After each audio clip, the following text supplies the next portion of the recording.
ही आमची धारणा आहे. बीडच्या नियुक्त PSIंनी जे काही आरोप केलेले आहेत कालमध्ये धनंजय मुंडेंनी सुपारी दिल्याचे कोणी आरोप केल्यानंतर त्याच्या खोलामध्ये जाऊन त्याची चौकशी केली जाईल.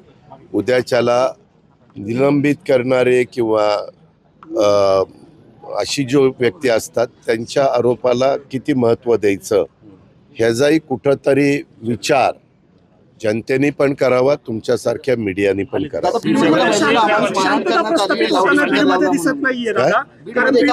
नाही मला आता एक मिनिट, काल रात्री त्याच्याबद्दलची माहिती मला पोस्ट म्हणजे फोटो आलेले आहेत.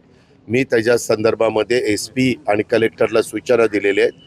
हे नक्की कुठं झालंय, त्याला कोण जबाबदार आहे, आणि जर ते तिथंच घडलेलं असेल आणि कोणी जबाबदार त्याच्यामध्ये असेल तर कायदा श्रेष्ठ आहे, कुणालाही पाठीशी घालण्याचं कारण नाही. त्यांच्यावर सक्त कारवाई करा अशा सूचना दिलेल्या आहेत.